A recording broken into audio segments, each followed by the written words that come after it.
I don't agree with that, but that's not on our topic. But anyway, we just wanted to let y'all. This is every day in the Pontoo household. But so again, welcome to the Gray Area Podcast, where we navigate the nuanced areas of matrimony. We know that marriage is not black and white.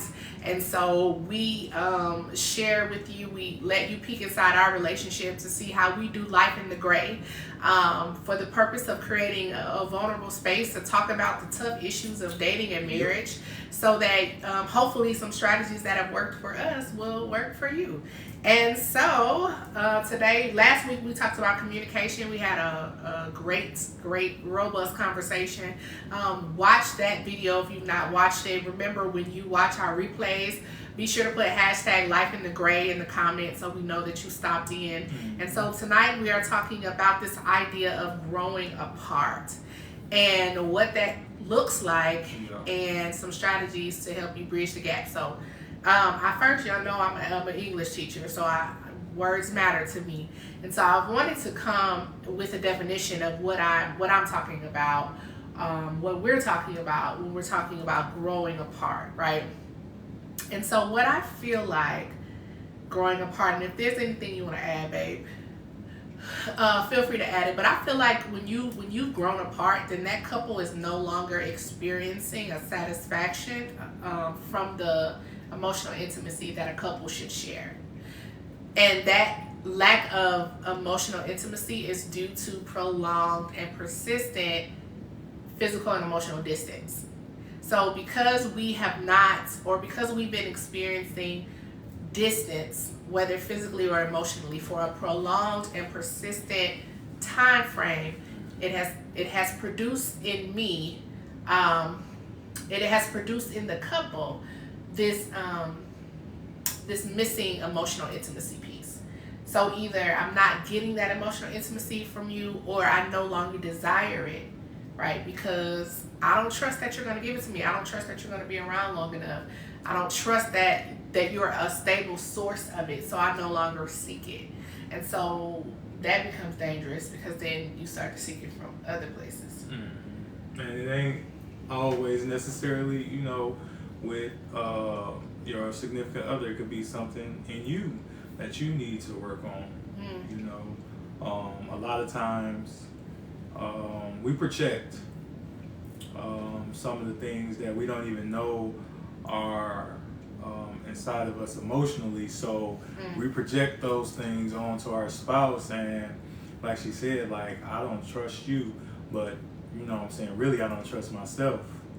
You know what I'm saying? So that's something that, comes along with the self-work piece, and doing the shadow work to understand who you are, what it is that you need and expect, and what you are willing to give from and as a partner.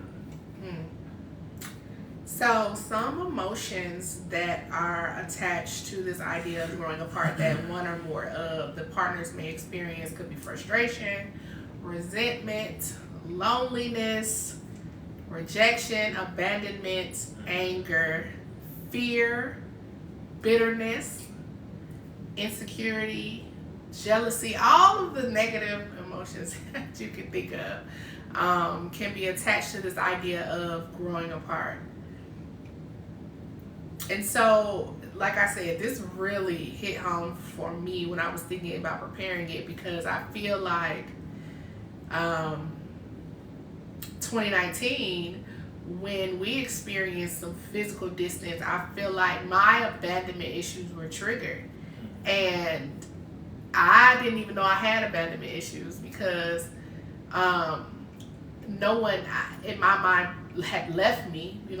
Everyone was still around, but I actually did have abandonment issues. And then when our marriage experienced this physical distance, that triggered that abandonment, that loneliness in me, and made me feel like that I have been abandoned. And so those feelings, when you start to have that frustration and that loneliness, those are really red flags that something is wrong, that something needs to be addressed. Yeah. And so here are some warning signs if you are experiencing this, or you and your partner are experiencing this, that could be a sign that some changes need to happen. And so if either one of you work really, really long hours, and so that's that physical distance, so this absence, right? Someone is absent from the home, or you have opposite work schedules. So, and this has been our life for us, so much of our marriage.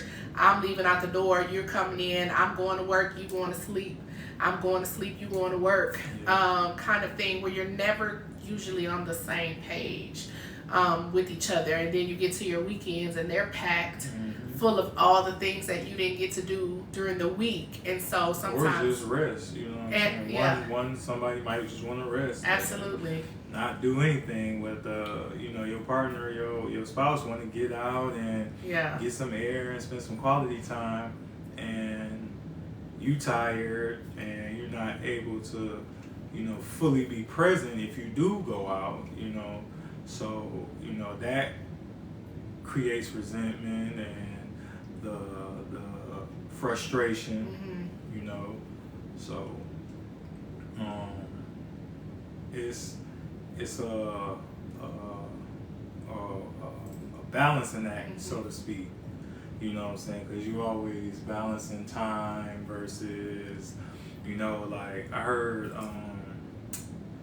Bishop Jake say, it's hard for more so men, because if you want time, then you're not necessarily going to get the money. Yeah. But if you want the money, you're not necessarily going to get the time. Yeah. So, you know what I'm saying? It's really tricky, you know what I'm saying? But it's not to say that there's not a happy medium, you just have to really, work at it and do the work as two individual human beings who understand, again, who you are and what you need and what you expect from one another, and more importantly from yourself. So, it's important to recognize these things and look out for these things as well. So, to your point about like balancing that time, competing priorities are another issue that could cause you to feel like you're growing apart. And so different seasons require different areas of focus and attention. And so if you are in a season where there are some competing priorities or some other things competing for the time that usually would be reserved for your spouse, if you are in life full bloom with children who are young and need your attention, or they're in sports or they're in activities and you're always at practice or football games or this or that, if you have family issues, if someone's sick, if you're taking care of parents, or any other family issues that are pulling at your attention, if somebody goes back to school or is launching a business, right? So these priorities, these things are important, and they may start to eat up some of that time and space that's usually reserved for your spouse. And so it's very important to be intentional during these times where you have those competing priorities and just busy schedules in general, And that comes in too, like I see a lot of, especially the last few years, I've been seeing a lot of couples putting their kids on the pedestal. Ooh.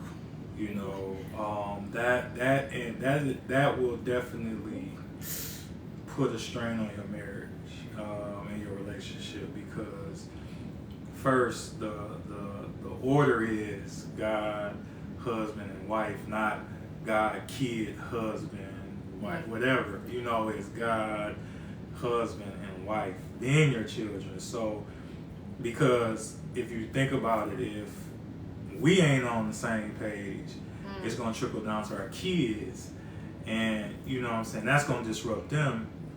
So in order for us to be everything that they need us to be, we need to make sure that we're fulfilling our ends of the bargain to one another, and that's making sure that we give each other the proper amount of time, quality, or any other, to be adults, married adults, hang out, talk.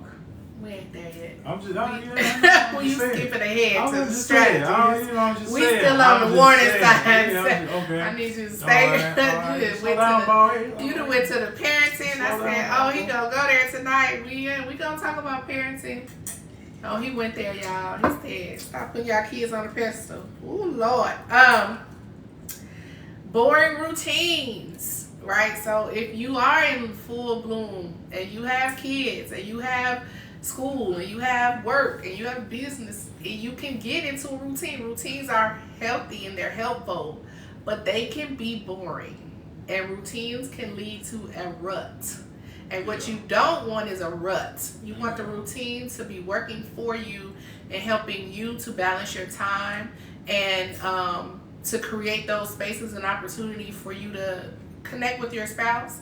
But if you have gotten sucked into your routine and there's no more spark, there's no spontaneity, it's boring. It's boring. Yeah. That's not a good look. That's not a good sign. You gotta have fun. Yeah. A lack of quality time with your spouse. Yep. And it's important that you define what quality means to you, because we'll talk about that when we talk about what's the handshake for. Yeah. When we talk about strategies, if that person doesn't perceive that as quality, it's not fulfilling the need. It negates the action on your behalf. Emotional infidelity.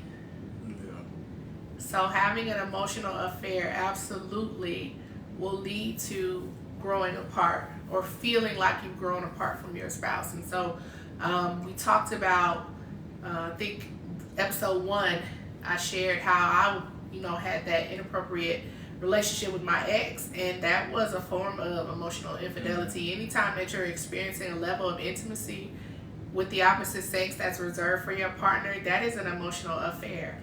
And the more that you cultivate that relationship, of course, the less connected that you're going to feel and the less satisfied you're going to feel with the emotional intimacy that you're experiencing, bless you, with your partner. Yeah. It's especially if either party comes into a relationship with a child already, so you thinking there's going to be some type of emotional attachment, you know what I'm saying, because y'all have a child together, in some cases it's not, but, you think that there would be some level of emotional connectivity, but, when you get to the point where you're sharing things that you normally will go to your spouse for, or calling them for things that you would normally go to your spouse for, you know what I'm saying? That's where the line has been crossed. So, it's important to understand that too, and make sure that you stay within due bounds of the co-parenting relationship, because it is hard depending on the type of relationship that y'all have or lack thereof. It's also why he doesn't agree. He may agree now, but it's also why I just fundamentally don't believe opposite sex friendships or best friendships, right? And I do that with the quote marks. That's just how much it bothers me, because I just feel like if you're both heterosexual, that the level of intimacy that's required for a best friend, right? That intimacy should be reserved for your partner. And so I have male acquaintances and maybe even some male friends, but you're not gonna hear me call another man my best friend outside of my husband, because I just don't think it's the order of things for opposite sex people to be in intimate relationships that are not romantic, because I think that creates a space for emotional infidelity. I didn't always agree with that, and I'm not gonna say I totally agree with it, but I do understand and do agree with that there is once you become married, that there is a level of intimacy that has to shut off from that opposite sex friendship if you have friends of the opposite sex, because again, that level of intimacy is reserved for your significant other, you know, and that's just is what it is. And you know, if you know things change with you and your friend, then that's just what has to happen, you know. But why do they change? Because that person likes you.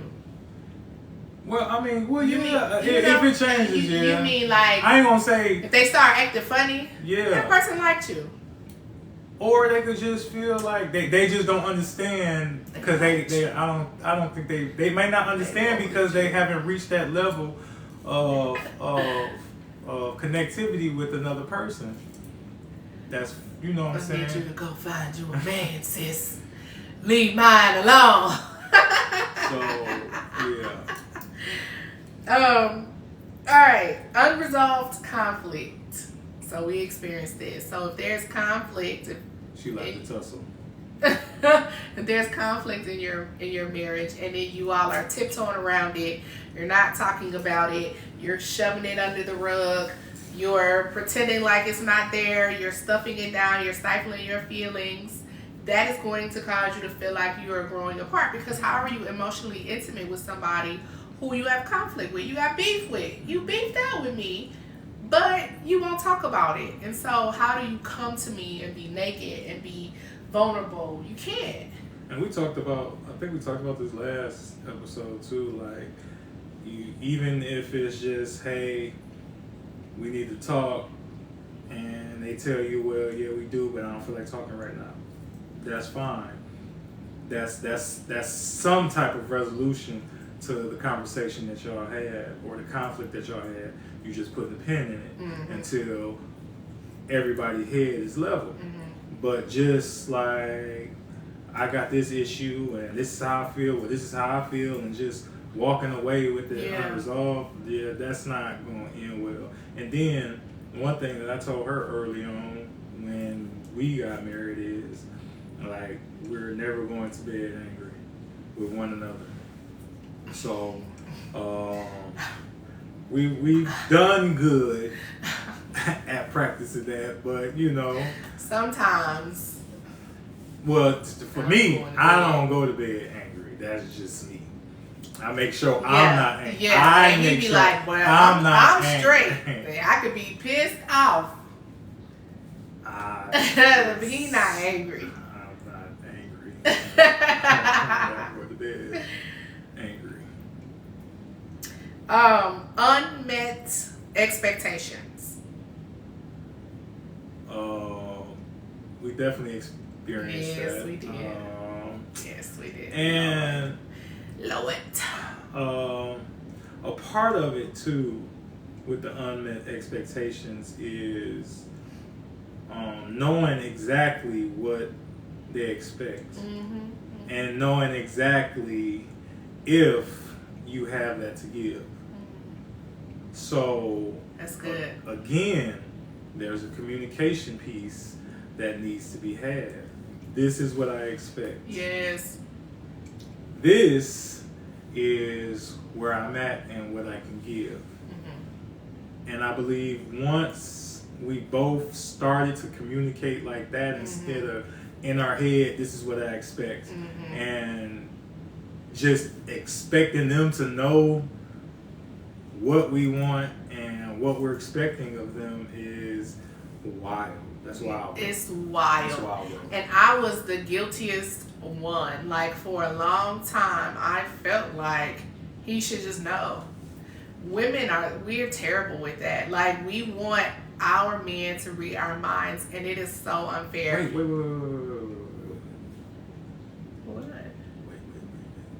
Wait. Today is the 5th, right? Yes. What time is it? It is 6:29. Hear it be known. In I'm the year of our Lord, hollering. 2023. A woman has taken accountability. Do it. My Don't God, do won't it. you do it? Hey, Dr. C. My God, won't you do it? Anyway, Yes. I was the worst at wanting him to read my mind. It's so unfair to our partners. We have to know what we need and articulate it. And once I began to do that, it changed everything. He was like, oh, that's what you want? Oh, okay. I can do that.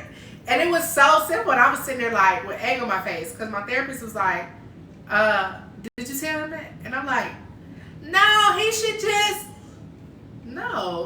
shouldn't, because he's not a mind reader. And I was just like, I don't like her. But anyway, yes, women, we have to stop playing these mental mind games and wanting him to know and feel like it's more special if I don't have to tell him. No, healthy relationships are about effective communication. Effective is the key word. Effective. We talked about that last episode. Effective. And that is on the list of things that could cause you to feel like you're growing apart. It's ineffective communication. Yeah. Ineffective communication can bring up those feelings of frustration. That part can bring up those frustrations and loneliness and abandonment because you're not talking. You're not talking about the hard stuff. And lastly, a lack of emotional security. So these are all the warning signs of putting yourself in a position to feel like we have grown apart. So these things are happening. If you're experiencing it, this is a time to pause and reflect and start to build those strategies that'll help you bridge that gap and experience that emotional intimacy, that satisfying emotional intimacy with your partner. Yeah.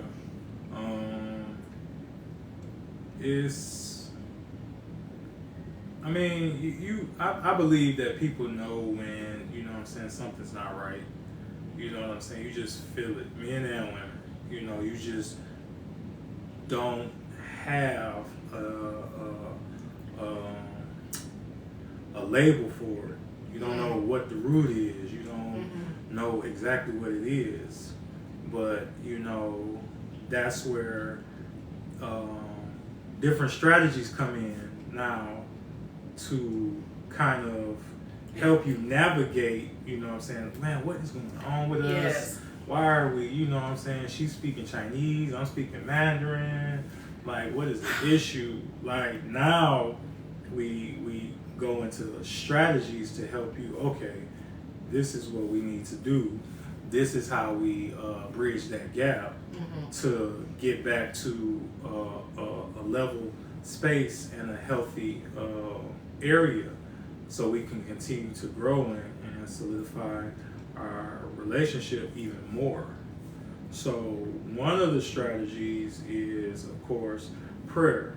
And if you know you're not, if you don't feel like you are not good at praying, you know, like you ain't gotta go to the throne, you ain't gotta, you know, start speaking in tongues, you know, just dear little baby Jesus, please connect us on the level that we need to be, where, you know, whatever it is that is wedging us apart, Lord, we, you know, remove it from our relationship and just let us start communicating better. That's it. That's a prayer. You know what I'm saying? It's just you having a conversation with God and just opening up your heart to Him. So I'm glad you started with prayer, because I was actually going to share that was, I think, the number one thing that helped us bridge our gap, and not praying alone, but when we started praying together. Yeah. When we started to pray together, it changed everything for me. Prayer is one of the most intimate forms of, if not the most intimate form of communication. And so when you are intentional about praying with your spouse daily, the level of intimacy you experience, it increases exponentially. I mean, I saw his heart in a different way. Hearing him pray, prayer also, it gives you that insight into that person's heart. And so it helps you to know them in the current. A lot of times we get caught up on who our spouses were when we met them, who they were 5 years ago, 10 years ago, but praying with your spouse allows you to hear who they are today.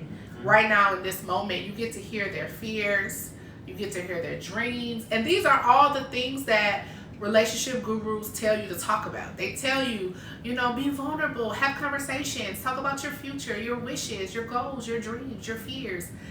You hear that when you pray with your spouse. You hear what's troubling them. You hear what they're carrying. You hear what they desire, and it's so pure. And hearing you pray gave me insight to who you were, not who I thought you were, not who you had been to me, but who you were right there in that moment. And I was like, oh my God, this is my husband. Yeah.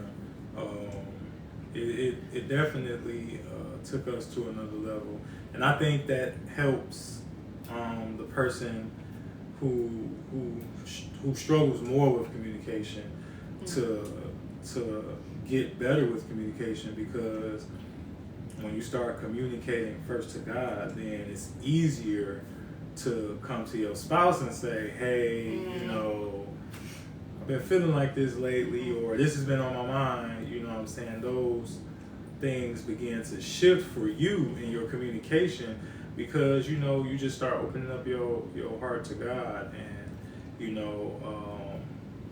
He honors everything that He says that He will do for you. All you have to do is ask. So, ask. You know what I'm saying? Now, let's be clear. When you ask. Come on the water? You want to come on the water? When you come ask, on. just know that it's not always going to come in the form that you ask. Yes, Lord. It's going to come. Lord. But, just be prepared to look at your face. Get it. Just be ready to receive it. And however it comes. However it comes. You ask for it, accept it. So, that was Pastor Pontoo. Y'all ain't met him yet. He coming to a theater near you. But regular communication. So you have to talk about those things, not just the hard things, right? You do have to talk about those hard things. So if there's some unresolved conflict, you gotta have those tough conversations. And we talked about last week using the journal. If it's easier to have these tough conversations, writing it out and giving each other 72 hours to process, but you have to resolve that conflict. A lot of our the emotional barriers that we were experiencing was because he had a resentment towards me from years before that I had no idea he had, right? Because he's trying to get over it or get past it or not think about it, and he had resentment towards me, and I had no clue that he felt this way. And it wasn't until he was able to verbalize it and say, yeah, I still feel the way about this. And once he said it, it was so freeing for him, and he was able to be vulnerable with me and create that emotional security for the both of us, because he dealt with that conflict, that unresolved conflict that he was carrying. Yeah, and that was one of the moments, like, you praying for this now, when you get it. Amen. But regular communication, and this is something that I don't think we've really had an issue with this, but shared hobbies. Having fun, you know what I'm saying, or just doing stuff that y'all both like to do, you know what I'm saying, instead of doing it separately, do it together. Or find interest that you have that you could, or learn something new together. You know what I'm saying? Take up something new that neither of you have done and do it together. Mm-hmm. Because the whole thing about growing apart is you don't know who that person is now. Yep. And so any type of quality time that you can spend with them, that's not routine, that's out of the norm, that allows you to see their heart and allows you to engage them as who they are today, those things will support bridging that gap. Yeah, it will. And we've always did, like, I guess you could say everything together as far as like just hanging out and having fun. Like we share a lot of the same interests. Best friend energy. Yeah. So it wasn't hard in that aspect. Even when, you know what I'm saying, we wasn't seeing eye to eye, you know what I'm saying, we definitely be like, you want to go? Yeah, let's go. Mad still going. Mad still going. You know what I'm saying? Like, but that, like, we that's a part of it, though. Yeah. Like, you know what I'm saying? Even when you mad, like, or like I heard somebody say, a young lady was talking about, she was out one day and she was by herself somewhere. And the dude asked her, like, yeah, are you married? And she was like, yes. He was like, well, are you happy? She was like, no. But what do that mean? Like, you have to learn to be, you not happy right now. Yeah. But it's still my husband, it's still my wife. Come on, and what do that mean? You still about to go out and still about to get this fun. And we gonna come back home and we gonna figure it out. That remind me of the TikToks when they be like, they be doing stuff for each other. Yeah. They mad. When you mad at your spouse and you still love them, you still take care of them. Yeah. You know what I'm saying? That's a part of marriage. You know what I'm saying? Like, you in this thing for better or worse. Like, literally. I think another thing that was huge for us is nourishing intimacy through love languages, like learning each other's love language. And so for me, we have very different love languages. And they change, so yeah, you gotta know that.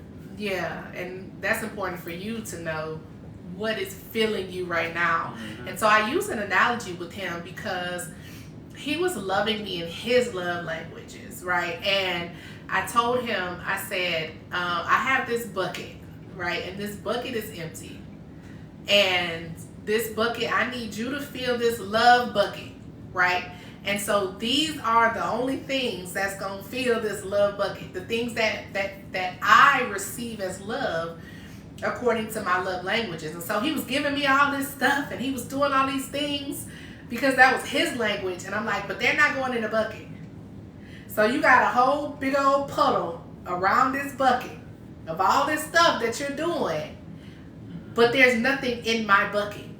I am no more filled right now than I was a week ago because you're not giving me what I receive as love. And so it's so important that we know our spouse's love language and that we love them in that language so that they can receive that as love. Because if they're not, it's not hitting the goal. Yeah. Again, you got to listen to what's being said by your spouse because they telling you what they need and in various ways, you know, by the way that they interact with you. So if they're constantly touching you and close to you, maybe their love language is physical touch. You know, quality time, that's another one. You know what I'm saying? So that's been the most consistent one for my love language is like quality time. Like we together, you know what I'm saying, doing whatever. Don't matter. You know what I'm saying? As long as we together. That's not me. That's not her. Like I know that now though, but you know what I'm saying, again, that was my love language and I was trying to force that on her, like, well, we together, like it shouldn't matter. You know what I'm saying? But it does. So again, you know, understand, take the test to see what your love language is. You might surprise yourself. And you know what I'm saying, your spouse might surprise you too. You know, and again, they change. So, you know what I'm saying, every few months, 6 months, take it and see if anything's changed. You still feel the same way. You know, you never know. It's not gonna hurt nothing. And then you got something to say? Yeah, I wanted to talk more about that defining quality. So his love language is quality time, but what he calls quality is not what I call quality. And so you have to make sure that you all are defining, right? We talked about last week about de-blurring some of these words that we use. Yeah, so we don't spend no quality time together. Well, what do you mean when you say quality? Because for him, if we're in the bed watching a movie, together, that is quality time, baby. That ain't damn big quality for me. Yep. I can't stand it. I will watch a movie with him because I know that is his love language. But baby, after the second movie, we're gonna have to do something else because this ain't it for me. My bucket is not being filled. I'm straight. My bucket is not being filled watching Love Is Blind. We can watch. Binge watching Love Is Blind. We can watch. It's not. Lord of the Rings a couple more times. It's not being filled. And so I give him that, but then I have to sometimes say, baby, we going to have to turn this TV off and talk, or you going to have to touch me or something, because this ain't getting it for me. And that's how you have to define what you mean when you say these words. Yeah. So when you say quality time, when you're telling your spouse, I need quality time, and they feel like, well, God, no, we was together all day yesterday. Like when we spend time with the kids. We could be together all day with the kids. And he'll say, but baby, we were together all day. We were being parents all day. That's not filling my wife bucket. Yeah. Being a mama with you being a daddy all day long. Like, I need us to go off and have our own time now. So you have to really know, and define those words for your relationship and make sure that you all understand what you mean when you say them. And this is off topic, but it's just freebie. That goes for your kids too. Yeah. Knowing what your kids' quality times look like. Also, don't forget it. You want to talk about parenting so bad. No, I'm just saying, like, because I just thought about it, like, dang, that goes for the kids too. But yeah, so you got the love languages, and this would something that would fall under, one of the categories of love language. Be spontaneous. One weekend, just wake up like, hey, come on, get dressed. We about to take a drive. Yes. You know what I'm saying? Take me on a drive. Let's go somewhere. Let's, you know what I'm saying? I don't know where we're going. We just want to drive. Listen to music. Yes. Go to the park. Have a picnic. You know what I'm saying? Yes. Just be spontaneous. You know what I'm saying? Don't Get even ask. rut. Yeah. Don't even ask. Just go. Just do. What Nike say? Just do it. Yeah. Your routines can put you in a rut. And so being spontaneous helps you break out of that rut. And we're very spontaneous. So this is not anything that's been a struggle for us. Yeah. We sometimes too spontaneous. We at the point, we trying to reel it in a little bit because we about too spontaneous sometimes. We need a little bit more structure in our lives. And so that particular strategy hasn't been an issue for us, but I do see couples who they're so predictable, they're so in a routine, they're so in a rut, and it's like, when y'all gonna do something different? When you gonna, and I just get so sad when I see like movies where they like eat the same meal every night, and the husband know what she gonna cook tonight, and he know what her pajamas gonna be, and he know. Yeah. I would cry. No, okay. But even with that, some people that's what they like though. Like that's what they. But you gotta mix it up because routines become ruts when you don't insert spontaneity. You lose the spark. There's no routine in a spark. There's no spark in a routine, and so routines are effective and they have their place and they are purposeful and they can be supportive. But you cannot let that routine become your life. Yeah. And I think especially when we have children, it's so easy. Team FTK. So, I'll put these two together. Regular date nights and traveling. These are big for us. Y'all know Pontoo's be gone. We finna be gone in a few weeks. Praise the Lord. We about to go after this live. Hallelujah. And dating is important to us. We was on last night. We was outside last night. And so we love spending time together. We have shared interests. We have shared hobbies. So it always makes sense. There's always something for us to do. Yeah. And so especially when our schedules were really crazy. There was a time where we weren't seeing each other hardly at all. During the week, yeah. And so preserving that date night became really, really important to us. And so we would make it a priority. Like, listen, he would tell me, Saturday, this day, don't have nothing to do. Don't make no plans. And And I'm like, okay, I don't know where I'm going, but I'm not making plans. And so making sure that you have that time outside of the house, away from the norm, away from the kids, away from the routine. And then you don't have to spend a whole lot of money. Because we got real creative. Baby, we'll go to the park and sit in the truck, make us a little cocktail, sit by the water and talk. We'll do a picnic. What else we did when we ain't had no money? Just walk downtown. We'll go get an ice cream and walk along the river. Yeah. Absolutely. You don't have to spend a lot of money. You do have to be intentional though, and put effort behind what you're doing, and make sure that that your partner feels that intention. Mm-hmm. And so that also for us looks like traveling. So I know this is not feasible for everybody for lots of different reasons, but we travel. That is where we reconnect. We disconnect to reconnect. Mm-hmm. Yeah. And ever since our first trip in 2016 together, that has been our thing because of what we felt like it did for our marriage. Yeah. And I know there are other couples who I've actually, because I'm a travel agent, and so I've sent couples on trips, and I hear from them about what that trip did for them and did for their marriage. And so it doesn't have to cost a lot of money. Our honeymoon was $600, y'all.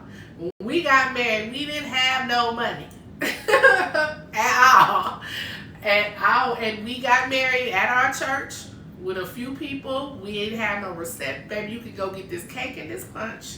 Because we knew we didn't have no money. We wasn't even finna pretend like we had some money. We had a Walmart cake and some punch at the church. And we went to dinner afterwards, and the manager paid for our bill. Praise the Lord. He made a way. My daddy paid for our honeymoon, $600 in Fort Lauderdale, in a beautiful resort right on the beach for 5 days, airfare included. Travel doesn't have to be expensive. You know, you see folks and you think like, oh, man, I wish I could do that. It's not as far from you as you might feel it is. And so you just gotta do it. You gotta do it. You gotta be willing to, again, put the intention behind it, put the effort behind it. Yeah. But it is our fuel. It fuels us. When we were trying to buy our house and we couldn't travel for that whole year, I want to cry. Well, we still travel. We didn't do our. We didn't do. We traveled. Run out like we normally do. Yeah. We traveled. Yeah, we went a couple of places. All right. She went a couple of places, but I think this next one is definitely is in there too. Time blocking. Time block again. You know, set time aside. Like, hey, Saturday. Yeah. You know what I'm saying? Like that. That's a part of it. You know what I'm saying? Understanding what your schedule is and where you could fit those times where y'all could be intimate and share and communicate and, you know what I'm saying, be spontaneous and all these things to help build your relationship. So, you know, that time blocking is definitely a part of, you know, the regular date nights and travel and being spontaneous because you have to, you know, if you got busy work schedules, you have to actually do it anyway. So, you know what I'm saying? So, yeah, that's in there with them. And I am, as my calendar runs my life. I'll tell anybody, if it's not on my calendar, baby, I'm going to forget. Yeah. And so the same intention I have about blocking my schedule off so that I can have think time and work and this meeting and that, you have to be just as intentional with your spouse. And so there's nothing wrong with using tools to support your intentionality. And I'll share this.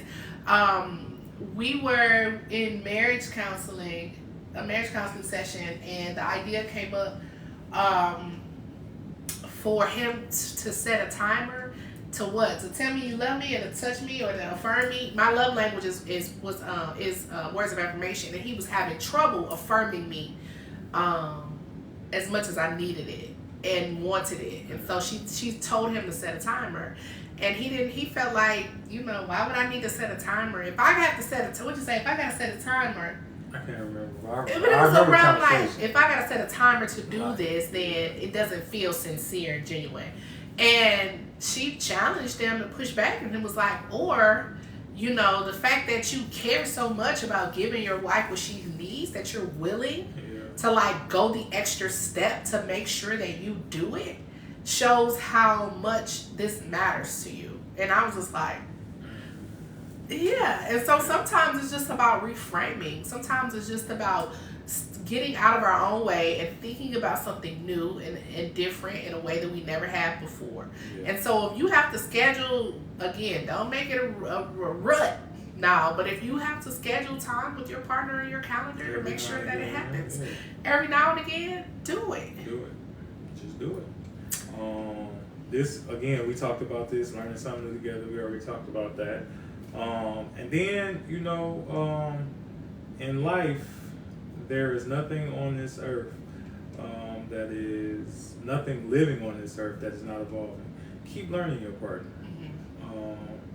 Again, your love language is going to change. So if the love language changes, then something about your partner has changed. So, you know, make sure y'all checking that. And again, that comes with the communication piece. Like continue in the regular communication and talking often. Play the 21 question game. Yeah, I mean that's just, you know, something that will definitely benefit you in the long run.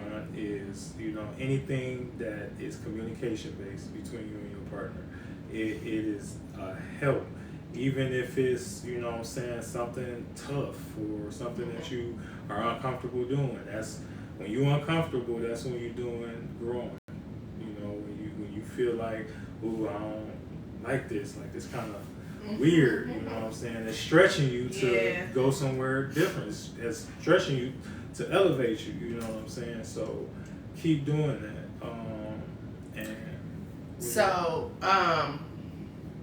Yeah, you never want to get to a place where you feel like there's nothing more to learn about your partner. Yeah.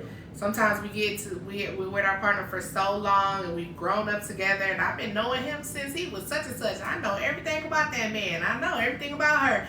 I know him like the back of my hand. And then you look at your hand and you're like, when that mole get there, right? And so you want to make sure that you are always learning who they are.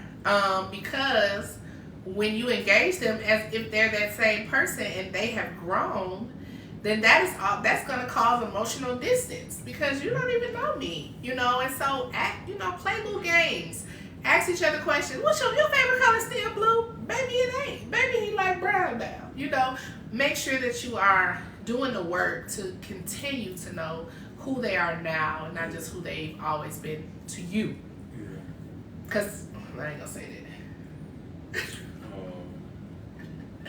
And what was the last one? Follow through. Yes, following through. So, in the season where you feel like there is some emotional distance, the last thing you want to do is drop the ball.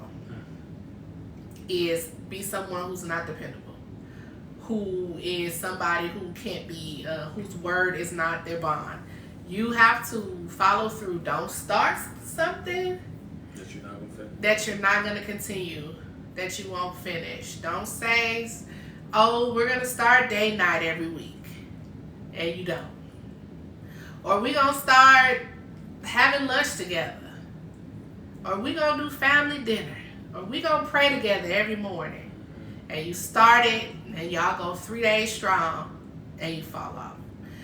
Follow through is so important in this season because you are trying to bridge an emotional gap. And so the only thing that will bridge that gap is consistently creating emotional security.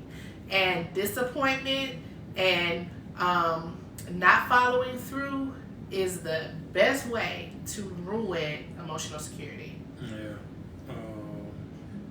And it's not to say that your intentions are good. Like, you could definitely want to do all these grand things and have these wonderful ideas, but you have to be realistic.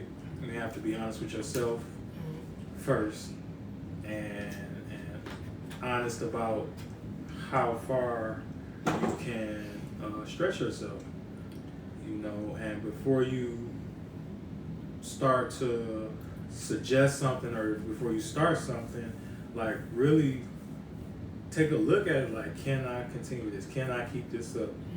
Can I keep the same energy? You know what I'm saying? Because again, that does not create trust. That creates more insecurity, creates more resentment, another layer of resentment, frustration, fear that every time you say something or suggest something, or they ask you something that like, oh, well, is they gonna deliver like they said they is? You know what I'm saying? So like really talk to yourself and vet yourself, like, is this something that I honestly can do? So yeah, you want to under promise and over deliver, not the other way around. Definitely. Well, you got anything else to add? It's 7 o'clock, y'all. It's time for our date night to start. No, I think that's it. Well, that's it. Again, if you're watching the replay, make sure you put hashtag Life in the Gray. Thank you for joining us for episode 3, where we helped you hopefully start to close that emotional gap. If you're experiencing feeling like you and your spouse are growing apart, we thank you so much for tuning in. Make sure you share this with somebody who would benefit from watching it, and make sure you are joining us next Sunday at 6 o'clock p.m. All right, y'all.